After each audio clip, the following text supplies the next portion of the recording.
So please, whoever's coming to present, the floor is yours. And please remember as well, we'll be giving feedback. Keep the feedback positive to help them build on what they've presented. Do you need this one?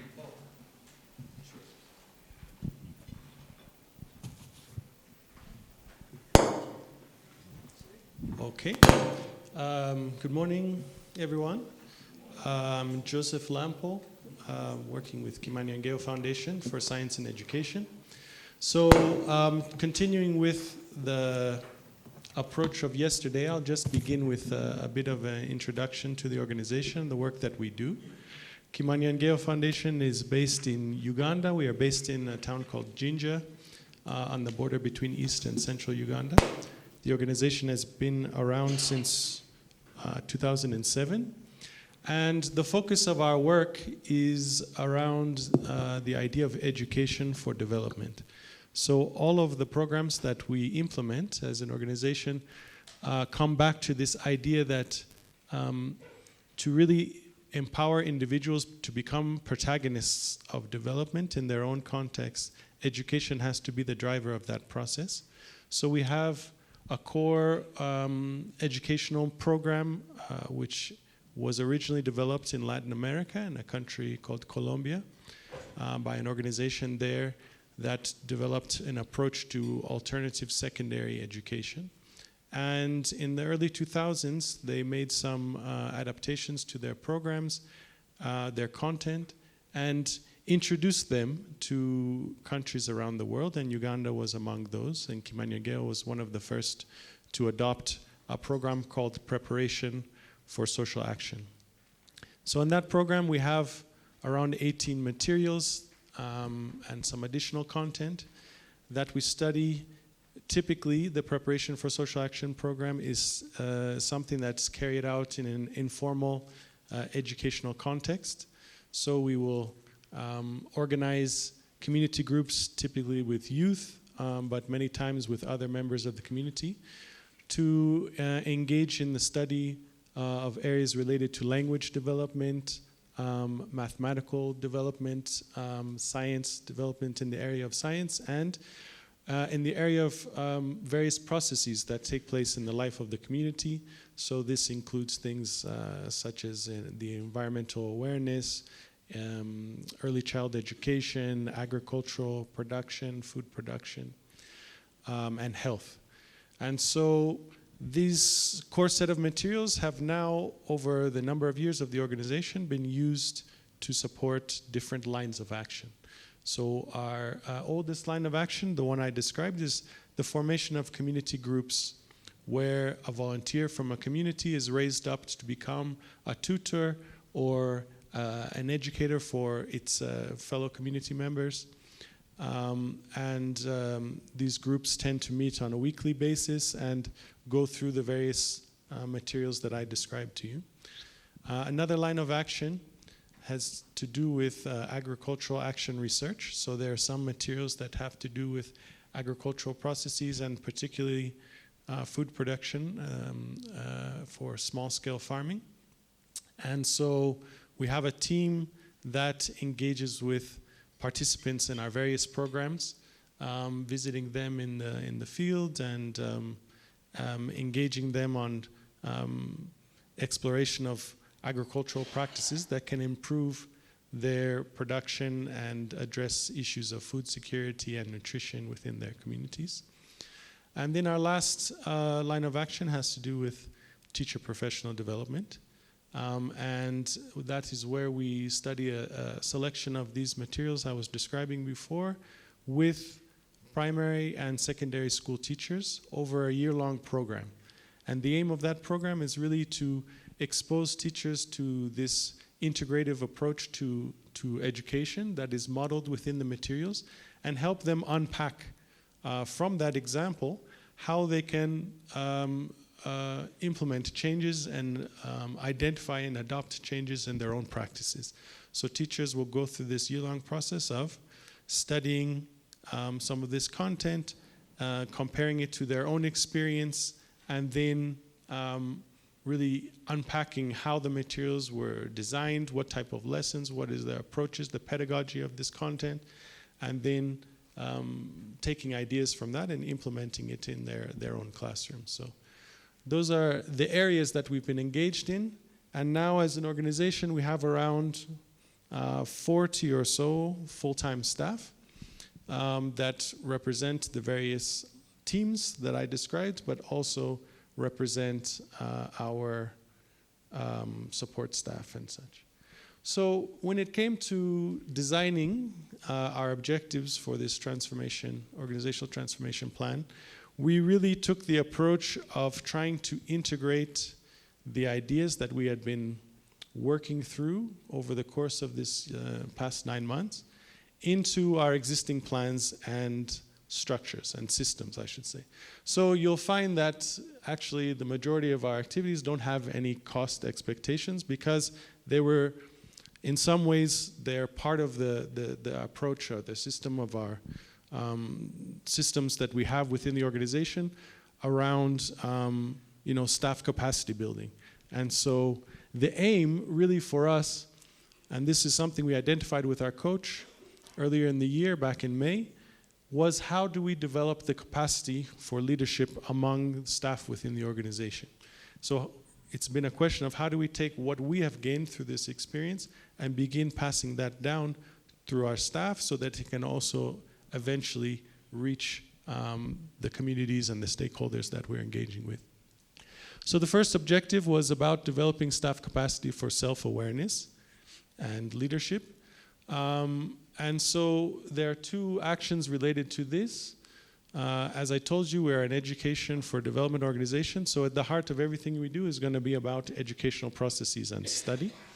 So the first action really has to do with how do we build a vision of a leader in our minds that we are trying to emulate. And we have a number of educational materials that were designed kind of with this purpose or in the process of designing them with our partners in Colombia, the organization that developed some of our content. And so we have identified already some materials and some courses that we intend to take the staff through. And so in this first action, the aim is about exploration of this concept of a leader. And so by creating spaces typically within the organization for staff capacity building, I should mention there are kind of 2 frameworks that we work in. One is we are organized around meeting quarterly as a whole organization, so about 4 times a year. Teams will meet more regularly. An individual team might meet on a weekly basis typically, and then maybe they're coming together for monthly reporting. So we want to plug into some of those spaces. And so we are intending to have spaces on the quarterly cycle basis. But then when it comes to trainings, we will typically tend to actually find time for multi-day spaces where we all come together. So for some of these, it might be that the intention is to cross teams. And so we'll have maybe a couple of days within a quarter where the various teams can come together and participate in this study. So in terms of the outcomes, we're really hoping that staff will become more conscious of the qualities and characteristics of effective leadership. Now, the other action related to this objective is building on some of the experience that we had as part of this program, which has to do with raising self-awareness and developing specific skills related to leadership. So we are hoping to have a kind of Enneagram type assessment. We're open to the fact that we're not aware of the full cost of that type of activity or the exact design, so that's something we're willing to explore. But we're also aware that there are other kinds of courses that can do this kind of self-assessment in a more affordable way, and we would be, willing to explore those alternatives if it meant that it was more cost-effective. And then we want to also have some of these structured learning activities similar to the ones that we had in this space. We found that it was very helpful for ourselves to engage in that practice of listening very deeply and intently and being thoughtful about your listening practice. And then as well as some team building activities. So again, this is likely to take place around this the 4 quarters that of meetings that we tend to have as teams. We are intending early in the year to focus on a specific space around the Enneagram exercise, unpacking it, and the listening activities. And then for team building, we have never really spent significant time as an organization, though we have received the feedback from our staff about having more of a social kind of space for just team members to. We do this kind of at the volition of our individual teams. So maybe one team is celebrating a birthday or they're celebrating a wedding or something, and they go out of their way. But to do it collectively as an organization is not something we've done. So that's something we're hoping to maybe identify a couple of dates during the course of the year and specifically dedicated to a more out of work engagement. And so the outcome or the expectation for this is that staff will become more self-aware, which we really feel is a key part of this journey to becoming a strong leader, is understanding your own tendencies, your own approach to learning and communication, and then building on those so that others can relate with you well. It's something we all learned from this experience, that they'll become better listeners and communicators, and ultimately more empathetic colleagues. And the second part of this plan, objective 2, is that if you've laid this foundation for maybe the individual level transformation through the becoming more self-aware, the next stage is about, as a team collectively, how do you take more ownership over the work that you do? So one of the things that we've always prioritized as an organization is kind of a decentralized approach to management of activities and ownership over the process. So the individual teams are very involved in setting their own plans and agendas and patterns of activity. But then typically that is tend to fall in the hands of the team leaders or the coordinators for those teams. And we'd like to see how through this process that we've undergone, the individual members can be more active in the design of these plans. And so we have had in the past these full staff level explorations of the objectives. Actually, we've done it sometimes at the staff level, sometimes at the level of individual teams, where we explore the vision and the aims of the organization. And so we felt like this would be something to revisit again in light of the other activities that we've done, to come back again and have this more meaningful exploration of the aims and of goals of the organization, and then how the individual teams can conceptualize these goals for their own level of work. And we thought one new kind of component to this that we had not done in the past would be to have a geographic level team planning. So let's say in one of the district of Jinja, in one region, a sub-county, we have all 3 of our different lines of action working. Typically, when it comes to planning, they're planning as separate teams, but we felt like, what if we had just a geographic area and then representatives of those teams that work in that area actually come together and engage in some of this planning so that they can find ways of being more complementary and having a more holistic approach to the impact that they'd like to observe in those respective regions. That would be something new that we had not really explored before. So in terms of outcomes and impacts, we are intending this to lead to the creation of something we're referring to as living documents, which are descriptions of the vision that we have for the completion of work over the course of the year. and the long-term kind of vision or goals that we'd like to achieve. And so then we're also intending to capture some of our shared priorities and strategies, especially when we're talking about the geographic areas. And then we'd also hope to see improvements in the systems we have for planning, monitoring, and reporting. So we already have this kind of cycle of engaging quarterly in these meetings as an organization so that the teams interact with one another at least 4 times a year. But we'd really like to see a further kind of maturation and solidification of this approach to planning on a quarterly basis, following through on your plans, presenting those plans to the various colleagues within the organization. So as you can see, cost-wise, the only costs we were anticipating were really around the Enneagram activity. The rest are just part of our existing programs. So that's it.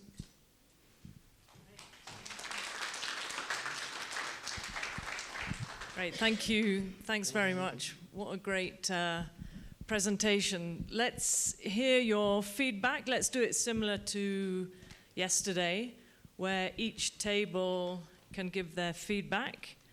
Dominica, you're very awake and ready this morning. I see you've got your hand up, yeah.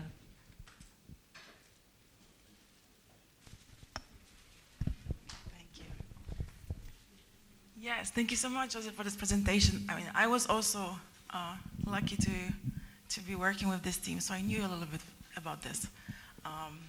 But one of the things that I really, really loved about this presentation or the ideas presented was really about building on what we have, using the resources we already have, using the structures we already have, and really building on top of it, embedding in what we already have. So this was something that really stood up for me, and I really liked that part. I also, when Joseph described about involving everyone, this is a really beautiful modern practice of spanning across different boundaries. So different units, different geographical parts of the world are included to be the part of the planning. Sometimes we call it's a bottom-up approach, and it's also across. Practices like big group plannings and stuff like that. So this is really great to see. I love that part. And also, since I was working with this team for a couple of months, it's a team with an extremely strong culture. And they're just doing things in a beautiful way, not being aware of it. So when I saw the first slide that says the point was about describe what we already have, which was really great, because there's so many things we know how to do, we just do them. And writing it down, it's a way for us to, for the team to be able to pass what you already do great for the others that are coming. So thank you for that lovely presentation. Thank you.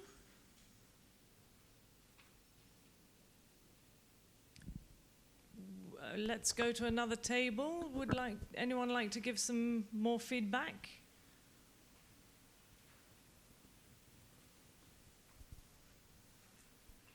Okay, we have Sono here.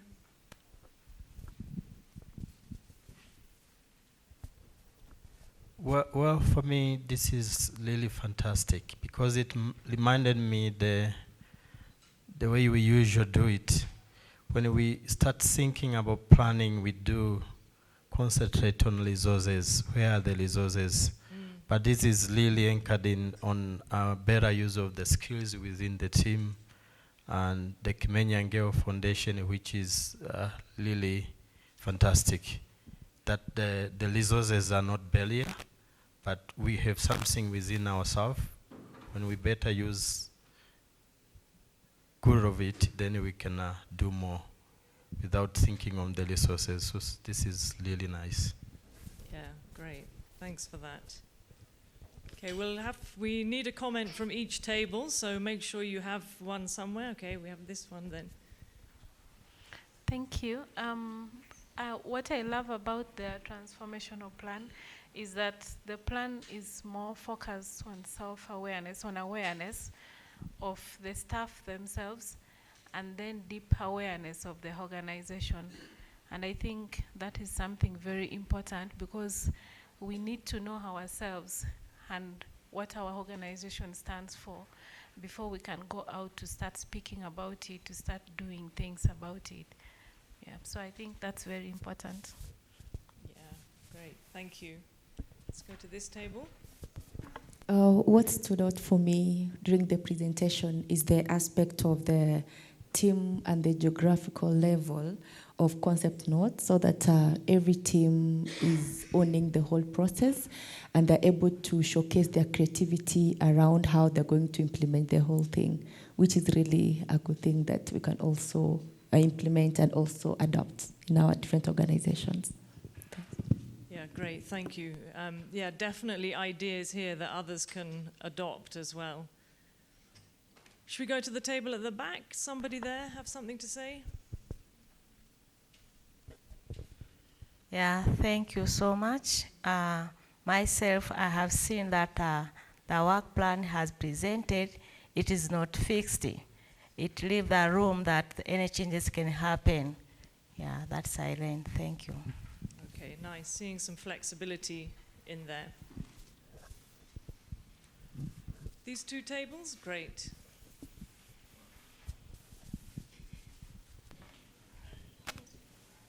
Yeah, I think what stood out for me is the fact that they are aware of where there are the gaps. They are saying, we've not been doing twin buildings, but this is something we're working towards. So they're coming from a place of consciousness and awareness. Yeah, absolutely. Thank you. And one from this table? Here.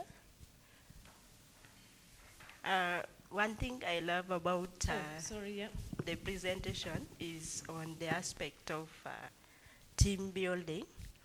It is very important because it will bring staff together, and of course staff will be in a position to be free with some of the other top management or their supervisors, because they will be mixing themselves freely, interacting and enjoying other small activities together.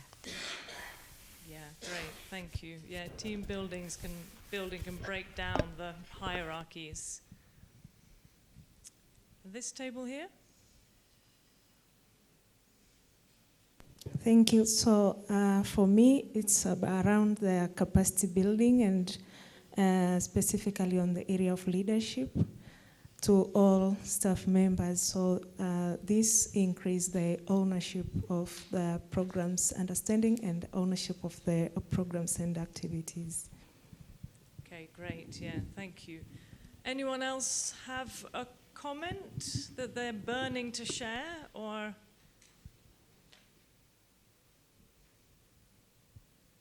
Okay, well, thanks very much for your comment. Let's give Kimanya another round of applause.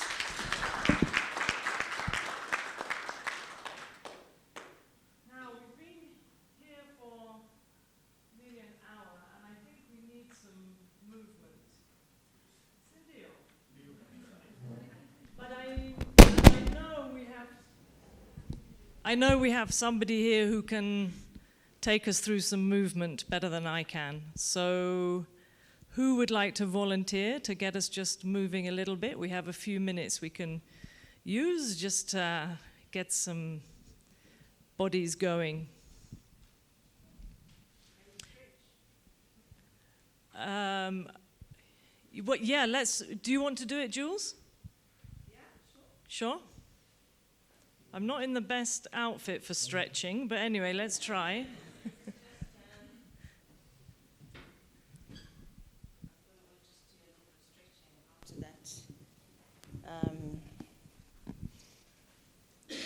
Meditation. Okay, so you can stand up.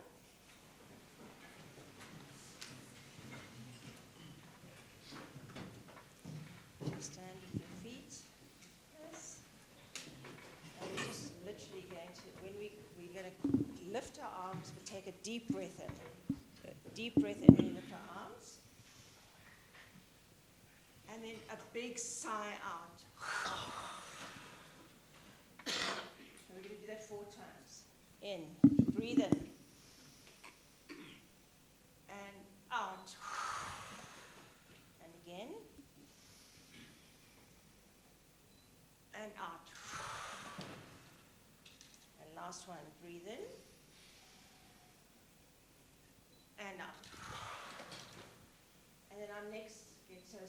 So if you feel comfortable, you can either just go from side to side, and if it feels comfortable, you can go all the way around.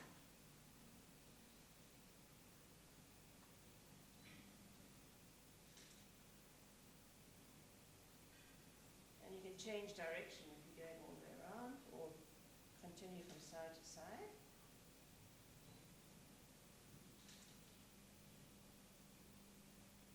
And the last one is quite a nice one. Put this down because it does move your body, but it's also quite a nice stretch. It goes like this, and you can feel your lower back is stretching quite a bit when you do this. There's some space, but I really want you to not stiff. You've got to actually go like this. You can even focus ahead if you want to and do it. But it's really just to stretch that lower back and move, and really just these arms must just go flop, flop, flop, flop. And then a little walk, just an attitude, little attitude. And then a final breath in.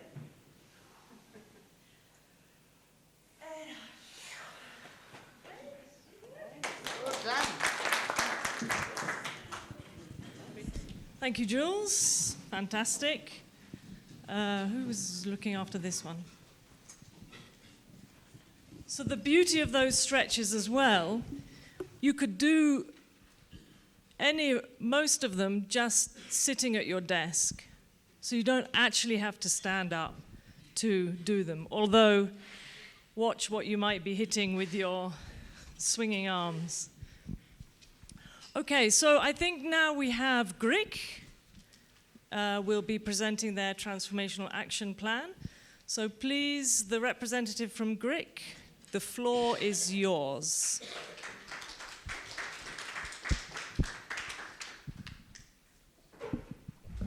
Good morning. Grassroots Nest for Innovations and Change. All the names, all the letters, all the words in that long name are well thought of. And it represents our philosophy, our way of thinking, and our way of doing things. So grassroots is because we work at the grassroots. That is where our work is. Kwa Kiswahili tunasema sisi ni watu wa mashinani. Our work is at the grassroots. The next is because we incubate ideas, collectively, consultatively, and then we use the ideas to stir innovations and trigger change. So that is Greek for you. We work in Kenya, Uganda, and Tanzania. In Kenya, the majority of our work is in a county called Kajiado, which is a pastoral county, the neighboring county to Nairobi. Though we have a lot of work also in the informal urban settlements of Nairobi. We have work in the Arusha and Manyara regions of Tanzania, and we're also working in the northern Uganda. So that's why when Victoria said that we're familiar with that territory, we are quite familiar with that territory. Apuoyo? Very nice. How do we work? Our work is concentrated around building systems at the community level that can sustain change beyond our interaction with those communities. Because what COVID taught us is, when that thing is the fun, people run, right?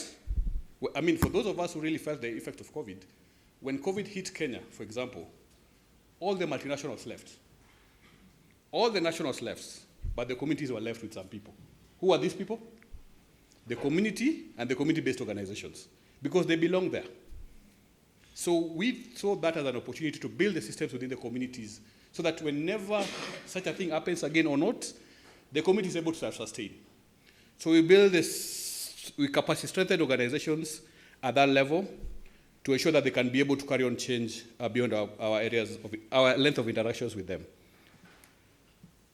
When my brother from Kimanya was speaking, I saw a lot of correlation about how we do our things. One, education for us is a social justice issue. Every child should have access to quality education. But what has happened is that a lot of our governments are taking children to school, the schools are populated, but are the children really learning? Are they learning from where you're coming?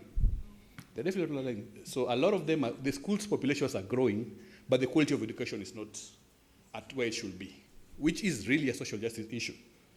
So we work to strengthen foundational learning.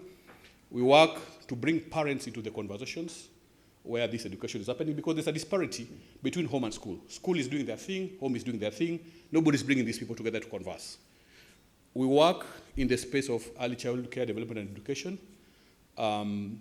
Interestingly, or sadly, where we work on average, more so in Kenya here, it's around 8 kilometers. We mapped out home to ECD, nearest ECD. And in Kajiado, it's on average 8 kilometers one way. I'll challenge any of you here today present to walk 8 kilometers one way. That means you get from here to the CBD one way and then come back. One of our funders said it's half a marathon for these children every single day. So what we're trying to do is to lessen that distance without compromising quality. So we've partnered with communities to give us spaces where we can start very good ECD centers. We pride ourselves in having quality ECD centers, what we're calling the oasis for children in the deserts. So we have very good ECD centers in Kajiado, in northern Uganda, and piloting the same in Uganda, in Kenya, in Tanzania as resources allow. But as we work in that space of ECD, another problem portended.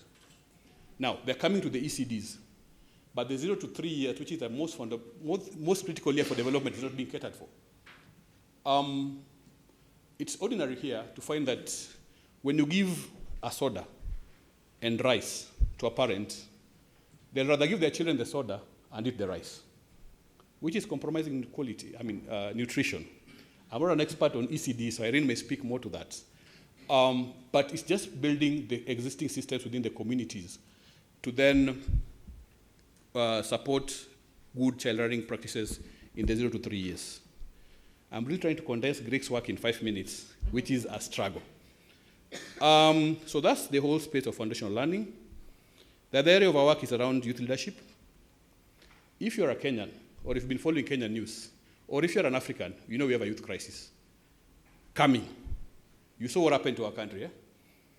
I know for some of us it's a very uncomfortable conversation. But if you don't engage the youth, Kenya was a start, it's coming to you, right? So how do we harness this innovation, the creativity, the power of these young people into positive development?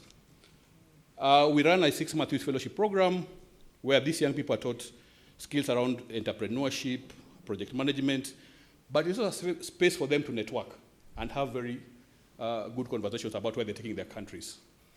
The fellowship program has really grown because we started it at a Kenya, Uganda, Tanzania fellowship, but now we're having Somalia join in. We are having a bit of Ethiopia. And of late, the cohort which is starting next week, we have applicants from Nigeria and other West African countries. So we are trying to maneuver that language issue there. After they graduate, they join the alumni unit. And what we are seeing is a lot of cross-border learning. Somebody in Arusha is comparing notes with somebody in Kajiado, and then coming together with projects that they support their communities.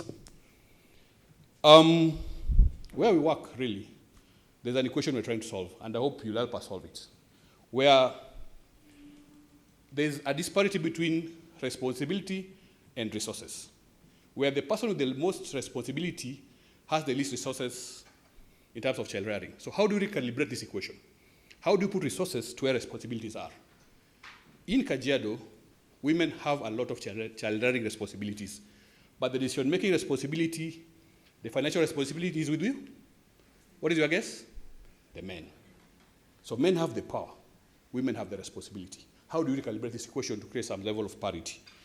So we work with women groups, trying to build their agency, their voice, but also put some money into their pockets through women groups, those VSLS. One thing that we are seeing in this program is that if you put power in the hands of women, and I apologize to my fellow gentlemen, if you put power and money in the voices of women, those things get to their children. If you give me money, that's a different conversation. Before I pass quiver and get all the way home, there will be some reduction of resources. But there's something about ladies and their children that money into a woman's pocket gets home. I think it's even scientific or social or moral. So men, you need to, Amy and your friends, please take your money home. So there's the whole girls' education and women empowerment program. We also have the whole space of when we're doing these things, we always remember innovations and change. We always learn as we implement. We reflect a lot. So we realize that there's a lot of intra-gender dynamics where if you put a 40-year-old or 45-year-old girl, woman, lady, with a 22-year-old girl, is that the right word? Lady girl? Okay, they're both ladies. In the same conversation, because they are the same gender, but they hold different powers. Because even within gender, as you advance in age, you become almost as powerful as a gentleman in some of these communities. So they're in the same women groups, but the girls are not speaking. Their voices are muffled. So you'll think that it's a women group, but then there is an intragender disparities within the same women group. So we carved out a niche for girls. We're having a girls groups away from women groups. And even the interactions and innovations are different. Girls have their challenges, women have their challenges. And finally, the work we're doing with CBOs is transformational. Seeing a CBO grow from somebody you're working with into somebody you are competing, not competing, but going for the same grants with, is what really amazes us. You know, in Kenya, Uganda, Tanzania, and I think for us, one of the biggest stories of change was in Tanzania. When one of the partner CBOs told us, you know, when we met, we had only one funder and two staff, me and my wife. You know the way you start these things, eh? You bring in family to support your dreams. But as of 2024, the guy was going for the same funders that Gric is funding Gric, and has 11 full-time staff members, and has an office and 2 SUVs. And for your information, we don't have an SUV as Gric. We have actually we don't have a vehicle. So seeing these guys grow into that level, for us, is us working ourselves out of the work. Now we don't need to go where our AV is working. They have the systems, they have the structures, they have the resources to do it in their own community, and they have a stronger voice than Gric will ever have. So that is Gric in a short summary. We welcome you to scan me as I walk. There's more information on my back. I'll invite Irene to take it over from me. Thank you.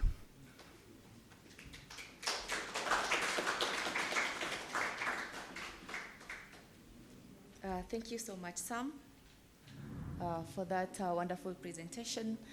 I'll be able to take you through the different objectives that we came up with as an organization, and the things that you'll be able to commit to do throughout this particular as a practice. And I can say it was quite a vulnerable kind of opportunity to reflect on what we're doing and how we are going to do it. It was quite, let's say, like a mind-juggling activity. The first objective was around to develop and implement a communication strategy that guides Gric in both internal and external communication. As Sama said, we work with a grassroots organization. So if you're not able to have our own internal communication fixed, it means that it's going to have a ripple effect to even the people that you're going to interact with. And how are we going to do this? First, we'll be able to conduct an audit of our current communication so that you can be able to identify the different gaps that are there and how we can be able to work around to be able to fix all those gaps around that.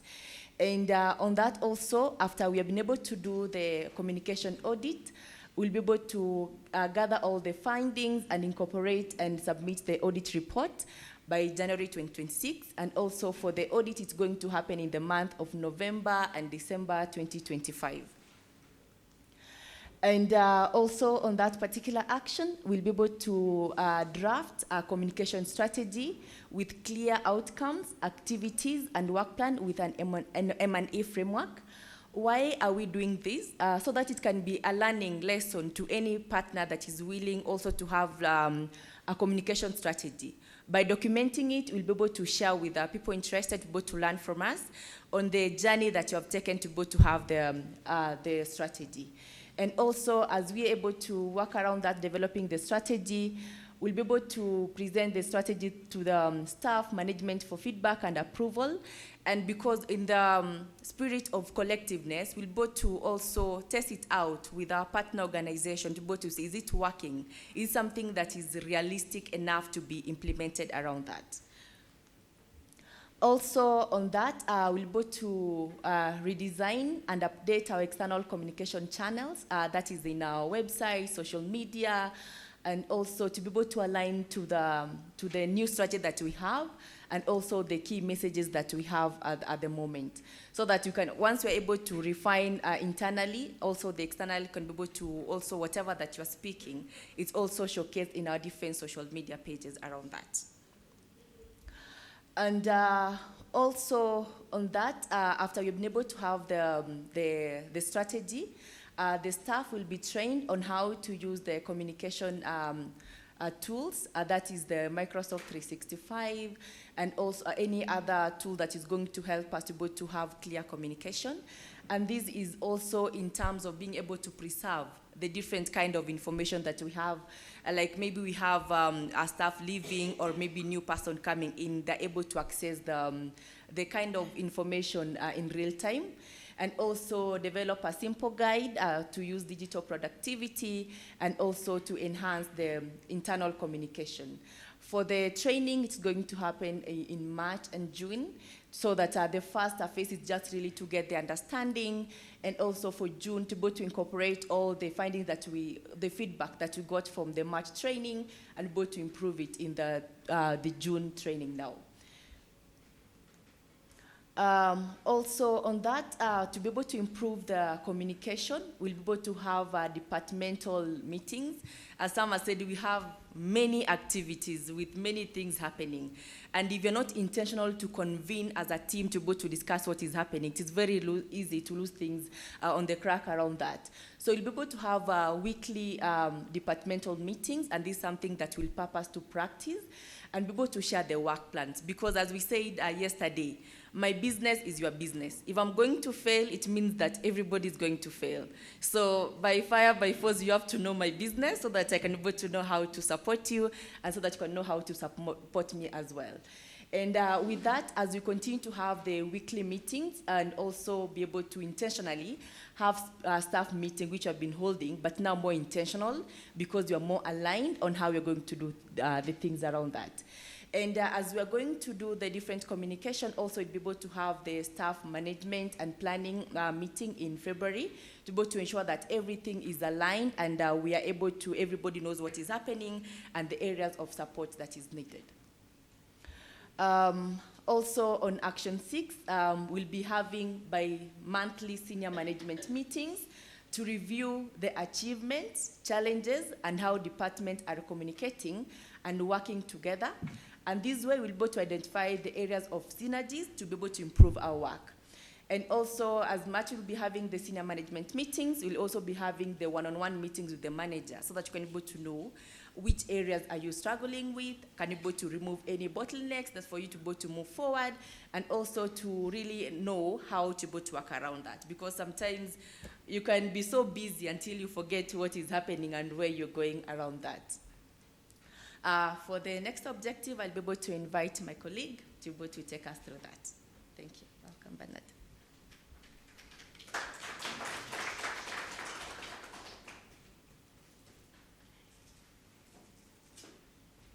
Okay, I'm Bernard Kamau.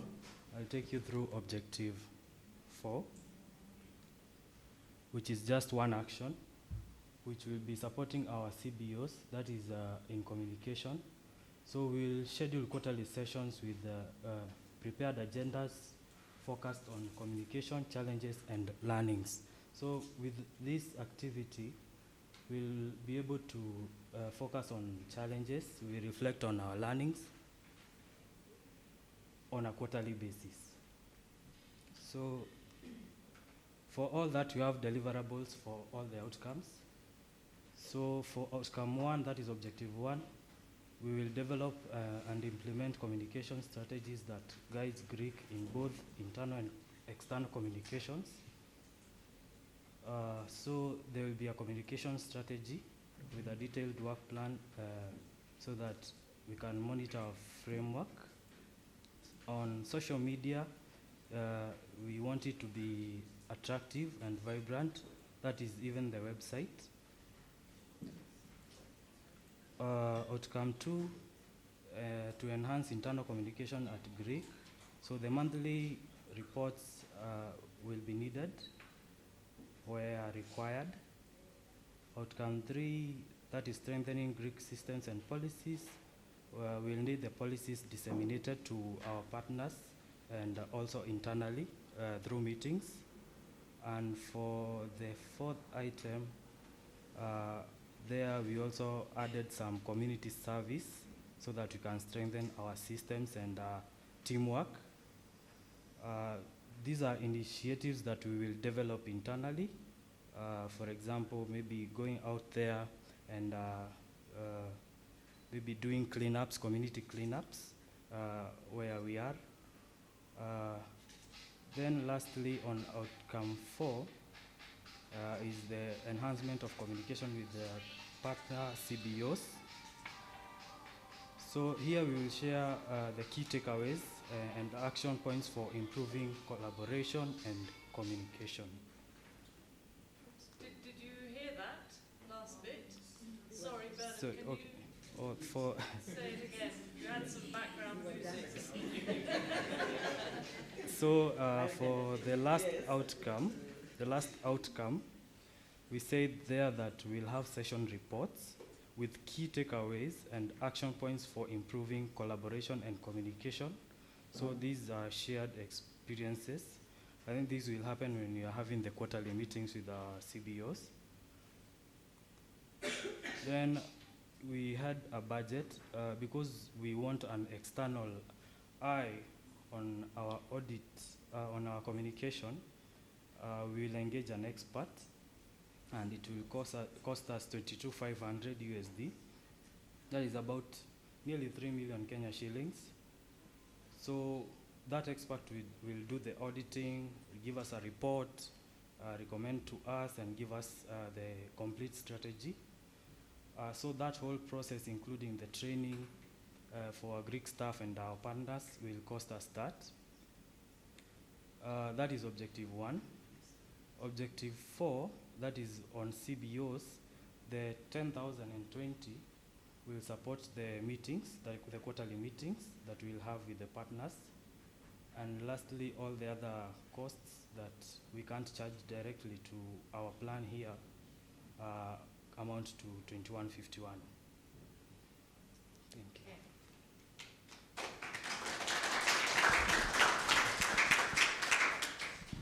Thank you very much to the GRIC team. Very comprehensive transformational action plan. What positive comments do we have that we want to share with them? Yeah, let's start over here. We've got 2 on this table. Yes, for their transformative action plan, one thing that I like, it is focused on the communication, which is a very good and critical aspect as part of the organization growth.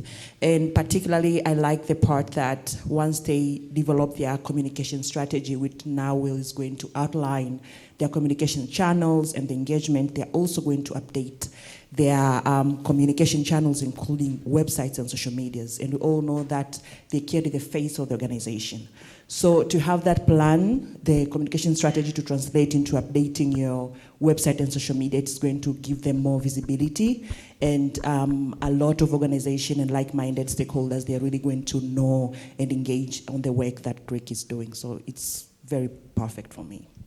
Great, thank you.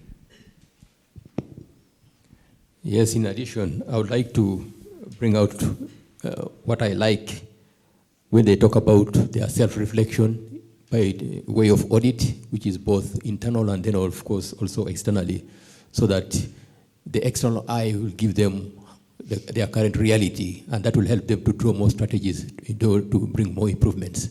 So I thought that was very good. Yeah, thank you for those comments. Yeah, we'll come to you.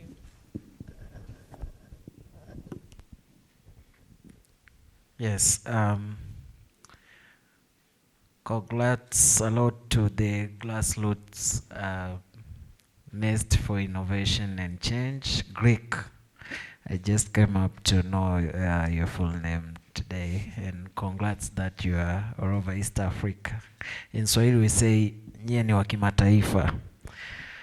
Yes, so from your presentation, I just liked that the way you structured the transformation plan seemed like it was a step-by-step plan, like from one activity, one action to another, like the idea of first communication audit, then designing the strategy, and coming down to the implementation. And when it was on the implementation part, it was more of what are you guys going to do internally, and then what are you going to do externally. So I liked it. Congrats a lot. Great, thank you.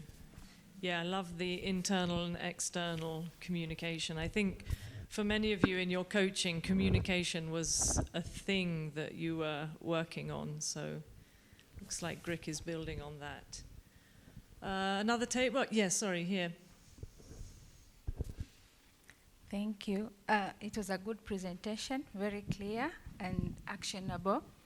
I was inspired by the process of going through the assessment and build on the areas that they'll identify, but also it will be a learning platform for other organizations that would like to learn on their communications guidelines. So we're looking forward to learn from Gric. And I love the fact that they are also going to create systems that will enhance organization stability in case someone leaves and someone coming in, there is smooth flow of information. Thank you. Yeah, thanks. Behind you? Well, for me, I like mostly on a management meeting, whereby they'll be able to identify the area of weakness, achievement, and challenges. Awesome, thank you. Oh, yeah, over here. Can I say something? I can't see where that's coming from. Yes, sorry, yeah. Let's have one more from this table and then we'll come to you, Peter. I'm looking forward to being a part of the time management training, Gric.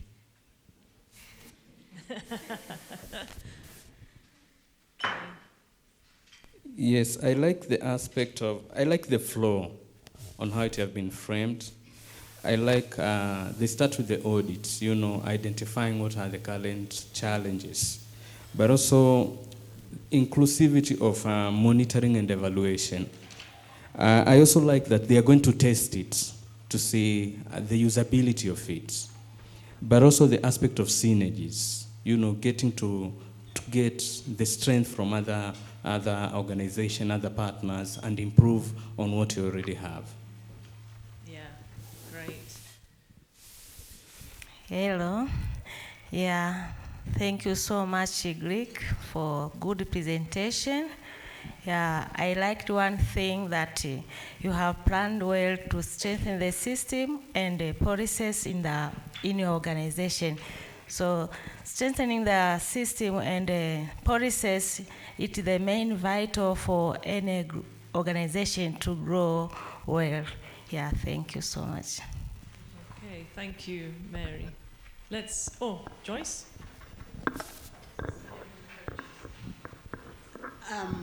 I just wanted to congratulate Gric for this.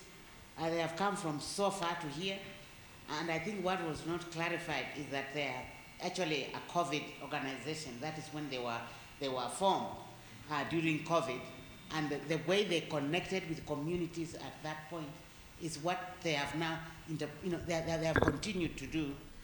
I didn't hear it, but maybe Sam talked about they are working with 27 community-based organizations across East Africa. So this issue that they raise here is absolutely key for how they move forward. And so you can see there somewhere, they are not really the ones dealing with the grassroots. They are working with CBOs to enable them to do the whatever. And so those whatever kind of thing is why this communication thing is one of the most critical one. And then lastly, I just want to say that this is one group that will not be, actually, we are not going to give them a dime. They are going just to have to institutionalize this and figure out how it can be funded. Because the Kidna groups are 5, and then Greek is 6 from CRLI. And the very key thing, what you do with your people and your purpose of where you want to go is going to determine what happens to these action plans. So you have seen a very high budget there. I want to clarify that. We will not give Greek a dime to really do this work. So what are your priorities looking like in terms of what you do? If the donor is not coming with money, how come you are not raising money? You know, and that was also raised by Kimanya. How do you institutionalize the transformation so that it is real and you can't say we don't have money? Okay, thank you, Joyce. Can we have one from the back row? Any comments from the back row?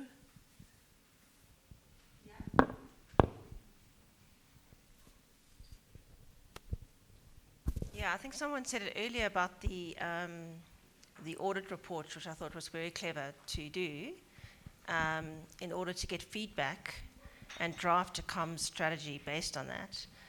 And especially a comms strategy for partners, which can be quite difficult in terms of communication challenges.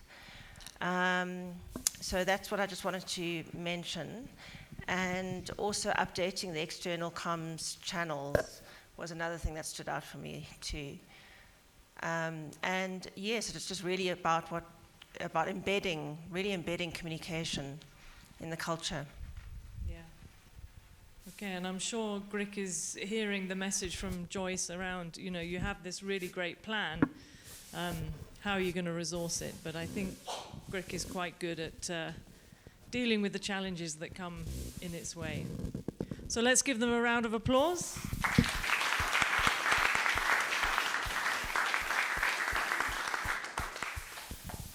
Well done, Gric. And let's hear now our last transformational action plan coming from Tenmet.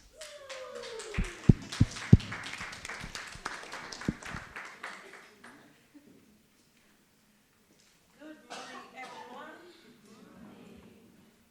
Well, I will start with the first introduction of who we are. Maybe some of us will be here together, but we are not quite sure of what Tenmet is. So, as the word Tenmet, we are a national education coalition of 255 education CSOs based in Tanzanian mainland. We started in 1999 with 39 members. So you can see within the years we have grown to 255 education CSOs who are operating within the mainland. And our focus is to see a national education system where all learners have the opportunity to access inclusive, equitable, and quality education in Tanzania. In terms of our targets, we are expecting to be up to 500 education CSOs within the network. So we are still growing. Currently in Tanzania, there are about 1,000 education civil societies. So our target is just to reach half of it and maintain that number. In terms of our scope of where we work in which areas specifically, Tenmet, as an education coalition, we work very close with the Ministry of Education, Science and Technology, and there are two ministries that are responsible for education in Tanzania. So we have Ministry of Education, Science and Technology, but also we have PURAG, President Office, that is having a division that deals directly with education. But also, Tenmet sits in education sector development committees meeting on quarterly basis. Those are quarterly meetings that are done within, organized and coordinated by the ministries responsible for education. That's bring together all education key stakeholders to make key decision that regards the education and approval within the country. So we sit in that meeting. It's a very key decision-making body within the country in the education sector. We also have a advocacy space within the annual joint education sector review, where we sit together with all education stakeholders, including the two ministries that are responsible with education. In that platform, that is where we share our contribution as the network. Like for this year, our contribution in total is around 62.5 billion Tanzanian shillings in terms of improving teaching and learning environment, quality of teaching and learning, in terms of girls' education as well as education financing in the country. Our other scope, Tenmet is also a member of ANSEFA. ANSEFA is the regional board of education that coordinates all the education networks within the region. So our scope of implementation is not only limited within the country, but also we go beyond the country. We are at the regional level. But also we are the member of GC, Global Campaign for Education, and we have board membership in both bodies. But also we do have key policy platforms. One is at the national level, where we do coordinate International Quality Education Conference on annual basis. We bring together like-minded education organizations, research institutions, universities, ministries responsible for education from the region and also within the country and other global countries. And this year round, we had a conference on September 24th to 26th, and the focus was on strengthening domestic resource mobilization system for sustainable development in Africa. So we are, one of our key agenda is to make sure that there's adequate financing from domestic resource mobilization, a part of having a huge reliance on foreign aid. As we can see, there's a massive shrinkage of foreign aid as time goes on. The other area of focus that we're working as a network in terms of our primary focus is to coordinate education civil society organization to influence decision in education system within the country. So we don't just, we believe, there's a Swahili slang that I normally love to use, kwamba umoja wetu ndio nguvu zetu. We believe when we work together as CSOs within the country, we have a huge power to influence changes within our country. So we have a platform that is called Girls Education Caucus. Our focus is on girls' education. We coordinate Tenmet members and non-Tenmet members to advocate for key education issues in line to girls' education. One of the major milestones that we have realized in the past 2 years, we have developed a national re-entry implementation plan, which the country was not having, but also we have brought together civil societies who are also legal advocates as part of the Girls Caucus, and now we are pioneering the amendments of Education Acts to incorporate the element of re-entry, so that girls who have dropped out of school should have their constitutional rights to complete their to be enrolled in formal education schools and complete their education cycle. The other area that we are focusing as a network is teaching and learning environment. We are improving teaching and learning environment within the country. Meaning we are supporting both teachers and students by doing the advocacy component of it, so that there's a gender-responsive budget allocation. We work close with both ministry in terms of when it's come to issues around the budget allocation, but also with the parliamentary, with the specific budget committee, education committee, and influence the changes, present different kind of research on education and why the budget should be gender-responsive budget to cater for the needs of all learners, and also teachers' deployment that should focus on balancing both rural and urban areas. We are also working around inclusive education. We don't want anyone to be left behind, as the SGD4 is stating, but also as our constitution sets, Constitution of 1977, it's everybody constitutional rights to have a quality education. So whether within a formal education system or non-formal education system, whether it's adult education or directly formal education schooling, everyone in our country has a right to education. That's another area that we're working on. The other area is education in emergence and climate change. We believe that education can be caught in terms of emergence like pandemic, epidemic, natural calamities. So we have been advocating and also become part of the team that produced the key government document like the National Strategy on Education in Emergence, to make sure that as a country we are not caught in surprise during the time of pandemic, epidemic, or natural calamities. And going back to this workshop, I mean, the 9 months coaching session has been such a wonderful and a timely. I'd say we are the most privileged as a network because there have been a major transition in terms of leadership.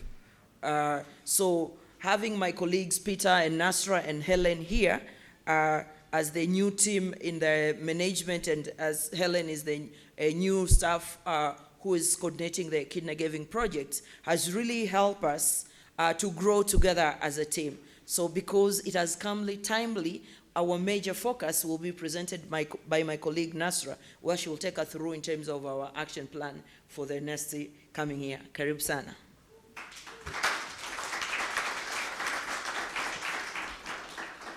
Thank you, Martha, for that a very brief and good introduction of who we are.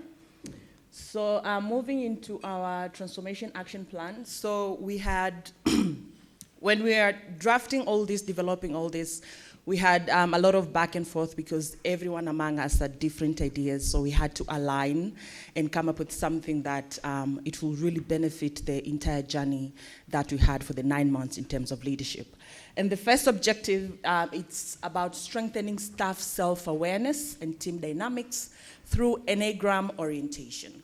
And this objective came from the background of our experience in engaging into the Enneagram assessment. We were conversating among ourselves and we were telling ourselves that the assessment has really portrayed an aspect or a blind spot that we couldn't know that this is who you are. There are aspects that literally when we had those sessions with Jason and the other materials that they were shared after, you could literally see that there are aspects that you as a person, for instance, me as a type 3, I started to reflect particularly on an aspect of a chameleon. And I was like, am I really a chameleon? I think it's something that it's really triggered me to reflect and to some aspect, but in a positive way. To some aspect, I literally got to see on how, as a type 3, we get to adjust in different times so that we can continue to be in line, but also, you know, to be context related in certain type of way. So here this objective also thought that it would be best if also our staff could also undergo that assessment in the Enneagram so that they can also get to know themselves better, but it can also get to improve the teamwork, the morale that we have at the team. And the expected outcome of it is enhanced staff collaboration and a positive organization culture, because we believe the changes comes from within, the changes comes from yourself. It's when you get to know yourself, who you are, is when now you're going to ignite that change for the whole organization to get to see it and implement it. And for here we had 2 action plans, and the first action plan was to conduct staff assessment of their Enneagram types for self-awareness, facilitated by a certified trainer. And here we were thinking, we totally understand that the Enneagram is very expensive and it could be maybe out of reach of the support that you're going to get from the collective rising, but we are thinking of just having that an assessment and every team to have their reports. And in terms of now like working through the communications and the conflict management, we are going to be sharing with them the materials that we gained from this leadership journey. And that builds on the action plan number 2 to conduct a 2-day Enneagram training workshop for all staff. And the action plan number 2, it's merely going to be done by the 4 staff who are here. That is me, Martha, Peter, and Helen. We are going to walk them through, after first getting to know their assessment, their types, we are going to walk them through the communication for each type, but also the conflict management and sharing all the conference materials. And the estimated cost of it, we put it at around 5,600 USD. And the timeline, we thought that it would have been November, but we could have seen it could also like extend beyond November 2025. Another objectives is on enhancing organizational learning and well-being through structured staff reflection meetings. And this has actually been developed through our coaching sessions that we had with Sarah. It was one of the areas that we identified as one of our gaps, that we are not really doing the timely reflection to sit as a team, we sit together, we reflect on quarterly basis and all that. And after getting to discuss in details out of it, we are like, we have to put this as part of our plan so that it can continue to inform our programs. It can also continue to inform our contribution to the education sector and the entire network. And here the expected outcomes is on improved well-being, stronger team cohesion, and actionable organizational learning. And here in the reflections and meetings, we also thought of having team building sessions where we can sit together, we can get to know one another more, because we are not actually been doing this because of the much work that we're having, and we thought that to have that strong and healthy team as portrayed in our topic, we thought that it would have been best to have an objective around that. So the action plans underneath it is one to have quarterly reflection meetings scheduled focusing on lessons learned, success and challenges, so we get to meet as a team. Currently, Tenmet, we are having a project, a 5 years project that it is ongoing to recruit more members, so our staff are really going to be, we are really going to be huge in terms of secretariat number. Currently, we're a team of 12. The team is going to be more than that, so we also thought that it will be best because we're having a lot of programs. We're having close to 5 programs, so it will be best to use that opportunity to get to orient one another on what are we doing, especially for the new staff, but also to get to acquaint them on the existing programs. But also action plan number 2, it's on to facilitate interactive reflection sessions using participatory approaches like storytelling, team building exercise, and appreciative inquiry. And the estimated cost of it is around 300,000.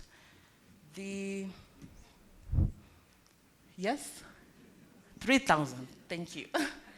Yes, the third and last objective, it's on strengthening members' coordination and networking. As the introduction provided by Martha, we are a network-based, and everything we are doing, it's more of taking, because we're not operating as an individual organization, rather we're operating as a network, and the secretariat sits with us. So we thought that it would have been best to also have an objective around strengthening members' coordination and networking. And here we are thinking that it's more of having those engagement meetings and sessions with members where now we can have that common and collective voice to shape the education sector and the delivery of the overall quality education in the country. And the expected outcome of it was to strengthen collaboration and coordination among Tenmet members with greater alignment with national education priorities. One of the lessons that we have picked with over 25 years of engagement with our members, especially those situated at the grassroots level, is that sometimes they do have programs and interventions that do not closely align with the national education priorities. And one of the focus area that the Secretariat sets is that to ensure that our members, they are informed on the changes of the national education priorities, and it's where that we're having an aspect of information sharing. And here we are sharing with our members issues around maybe education sector education sector development plan, so that our members could get to know what are the priorities around education sector so that they can align the intervention and activities onto them. So the action plan here is to organize members' policy dialogue sessions. We do believe in that consensus building because we are in a network. So whenever we are having any campaign or advocacy, it needs to have that collective voice from members. So we thought that it would be best to be sitting together to have that consensus and hold different national advocacy campaigns that are really going to be calling for the delivery of quality education. And also these dialogue sessions are also going to unpack emerging education policies and the implication for CSOs. For instance, as a country, we are having the recent Data Protection Act that also calls for CSOs within Tanzania to align with that Data Protection Act. And literally, as we all know, most of the policies that have been introduced by the government, most of stakeholders, most of CSOs, especially from the grassroots, they don't get to know about them. But if they're not going to implement them, they're going to be sanctioned. So we also thought that it would be best to continue sharing this information, have those dialogue sessions with the members. And the estimated cost of this is USD 1,400. And that marks the end of it. Thank you.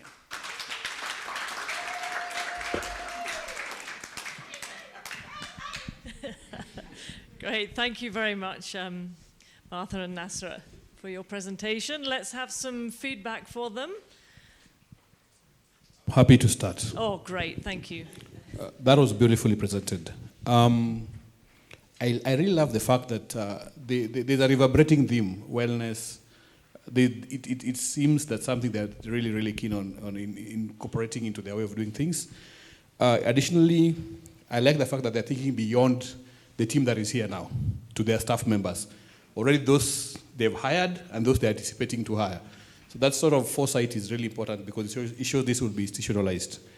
For the number of members they are reaching as a network, I think the budget is quite modest. So it seems a low-cost, high-impact sort of intervention yeah. So I just love a lot about it, but I'll stick to those three. Okay, Thank thank my you neighbor. very much. She also has something as my neighbor. Okay, yeah, go ahead. Okay, hi. So I really liked the fact that they're also thinking about the members. As she said, some of the members don't really know what is happening or what is decided. So thinking beyond that, that is very nice. I really like that. Great. Emmy. Thank you very much. I think it was a very comprehensive presentation, and I like the fact that the team are looking forward to facilitate the Enneagram program within the staff. The other things that resonate so well is around strengthening the members' coordination by trying to ensure that they organize dialogues around policies within the country, which actually helps other organizations, the members, who probably might not be informed with the policies, the implications in the implementation. So I think that is a very important aspect, and thank you very much. Yeah, great, thank you. Where next? Yep, Rachel. What stood out for me is the quarterly reflection meetings, which I think is really important, especially with so much going on, because it's almost like they are a secretariat and having to coordinate so many people in different pieces moving. So I think that's a really good initiative that they have thought about. Yeah, great, thank you. And having been their coach, that's definitely something that's still a work in progress, getting those reflection sessions in, but 2026 will be a new year, so. Okay, let's hear from this table. I am here. The mic is here. Oh, sorry. Yeah, something that stood out for me is the aspect of working as a network, because this work that we do, we may not be able to achieve single-handedly as an entity or organization. But the fact that they are trying to create network to coordinate, I think is an idea that will really make them achieve and move further. Yeah, and yeah, they're a very strong network and very ambitious.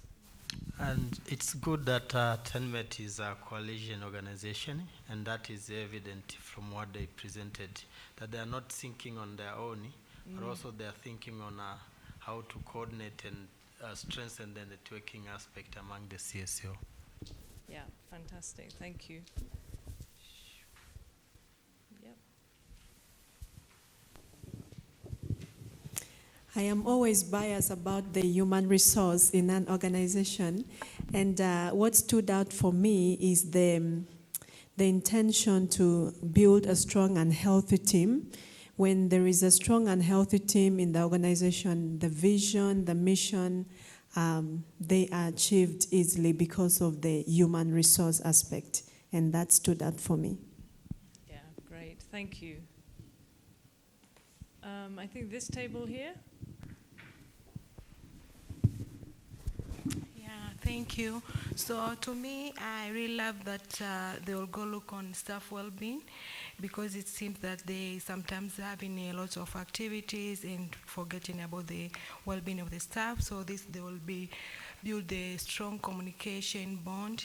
And also, I really love that you will go introduce the quota reflection that will make a team so engaged and good teamwork. Thank you. Yeah, thanks. Coaches, anything from the back?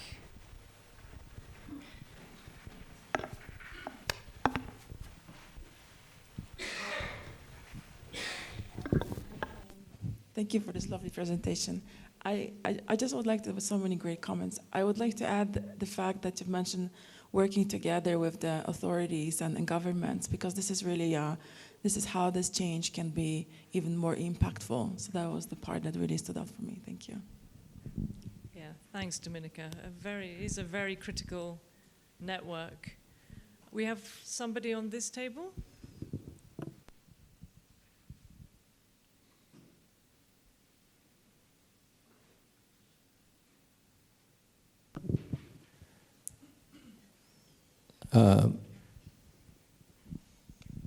I also wanted just to echo what Dominica has mentioned before. They are working with government, and more so with President's office. I think they mentioned that. So it gives them the responsibility, and of course they are within, the circles of power. So it means they can be, very effective in whatever they are doing. And then I've liked all the activities that they have laid down towards things like their self-awareness, how they are trying to get all the members involved, and then also how they want to strengthen their networks. So I think all those activities that are laid down in all those is very much appreciated. So I think in all, it has been a very good presentation. Yeah, thank you, Roberts. Yeah, great. A really good, solid plan. I think you have there. Any more comments? Okay, I think it was pretty comprehensive. So I just want to hand over to Joyce. She's just got something to share as we close this session.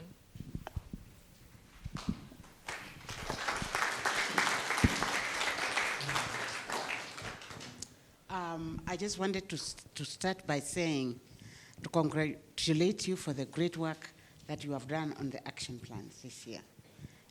People have really put their weight behind this, and we really introduced this idea of a transitional action plan last year with cohort 2.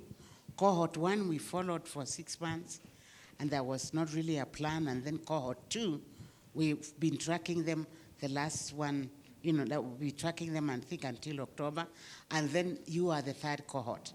So the thoughtfulness that has gone through this is really commendable. I want to make comments about anagram and then how to handle that. And also, I know some of you have asked your coaches to continue with you for another 2 or 3 sessions. I want to also say a little bit about what is going to be the role of collective rising. Starting with the anagram interpretation, or what we call typing, is a very specialized discipline. This methodology that we have been using, the IEQ9 from South Africa, is actually pretty accurate, but it can also go wrong. And that is why if you are not trained how to interpret it, you can actually mislead somebody, and somebody can go through life thinking they are this type and they are not that type. So I just wanted to give that caution because both Jason and I are certified anagram practitioners. We have taken training for days and months writing practicums and whatever. So it's not just something you can pick and run with it. I thought I could because this anagram impressed me right from day one. And so there are ways to learn how to do it, but we do not want to mislead anybody.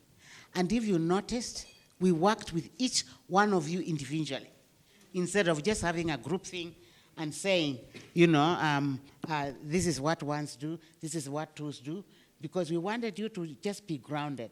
And then we said, if you doubted, you should come back and discuss it. And then you remember saying, it is better to stay in that doubt stage than to commit yourself to something that you think you are not. So this is really serious matter. I also just really am so grateful that anagram as one of the most I think, instrumental change thing that all the 3 cohorts have embraced in a way we did not think possible. So we have been thinking about it and wanting to take some responsibility to a certain degree, because of course, actually, this, apart from coming to stay in this hotel, Anigram is the most expensive part of this program. So moving forward, I am glad to say that the IEQ9 staff in South Africa, after learning what we are doing, are actually going to give us some discount. And they gave us last year, and they are going to give us this year for all the African-based people that are going to do Anigram. So if you want your team to do Anigram, we will, whatever, we will, it will be funded from the 10,000, but you'll be paying less than what you would pay. So it's not as expensive, and when they just learn what we are doing, they say, we want to be part of this. So that is really very encouraging to hear that. And then the next step, after we have done the Anigram, is that we are going to hire Jason, and I will work with him, as I always do, to provide a general running through the 9 types, and then we may have 1 or 2 other sessions. And so his services will also be paid by your grant. What happened last year is that we had 65 people do the Anigram, 50-something showed up for the interpretation, and then the follow-up meetings, people did not show up, some of them. So that is a dangerous thing to do, and we want to be responsible as collective. So this is not a joking matter. We don't want to mislead, and we don't want to bring some different things. So if you want your team to do Anigram, please confirm with them. We are not going to go through the one-on-one, but we are going to do general 9 types. That is what we are doing with CBOs. And then after that, we will do something on conflict resolution and communication. And then just say if anybody is completely conflicted, and as long as there are not too many people, I will work with them a little bit to just get them to get someplace. So please do not just bring numbers and then people don't show up for the follow-up. Because then they take it, they interpret it, and you have seen how comprehensive it is. So don't get us into trouble, and I'm going to be asking the EDs to confirm to me about this, because it is a reflection on what we are going to be doing. So if you want to actually run sessions on this, you really need to discuss that with us. We don't want you to mislead people. That is all we are caring about. And so I think that is about Anigram itself. And then the coaching, if you want to continue with your coach, then you tell us, and then we can discuss. I'll discuss that with the EDs. What is the next? What would be the next step? So not to type this thing, unless you are trained, and then if you choose, there are many ways. There are many Anigrams, and there is also plenty of resources online. We just want to deliver responsibly, and then after that, you can take it where you want to take it. Any questions on the next steps? Then lastly, I want to say, some of you, we talked about it yesterday, you can benefit from a KIDNA's organizational effectiveness grant, which can really help you institutionalize this, and I am not offering that they are going to fund you. But you talk to them and see if you have already been funded, you can figure out what is the best way. But this is something they do, and to my knowledge, they are the only ones to do this. So this whole thing about institutionalizing, this is a way of your whatever, I think it is an important piece. And your organization is as good as the people that are managing it. If you don't care for your people, you are defining already what the product is. If anything here is unclear, please let me know. We will follow you up for a year I am going now to work with EDs on this thing, and we will agree on the budget with the EDs, and then we will, every 6 months, we are expecting a report at a Wellspring. I no longer work there. At Collective Rising. So I'll be following up with the EDs also to see whether there's something else you need and that kind of a thing. Any other, and then sorry to say that we are sharing, once you finalize, we are sharing this with the Akina, except for Greek, which belongs to me. Okay? Yes. Thank you very much. You have done a great job. I hope you feel proud, and I hope you will follow through, because the cohort 2 has really been following through, and stuff is happening. And I hope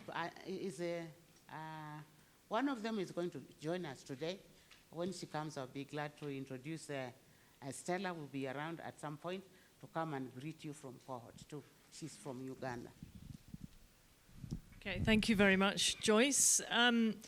We'll have a tea break now, and please make sure we're back here by 10:30, because we have our wellness session with a doctor from South Africa. So they'll be joining us online. So please let's make sure we're in our seats by 10:30, ready for that session. So look forward to seeing you then.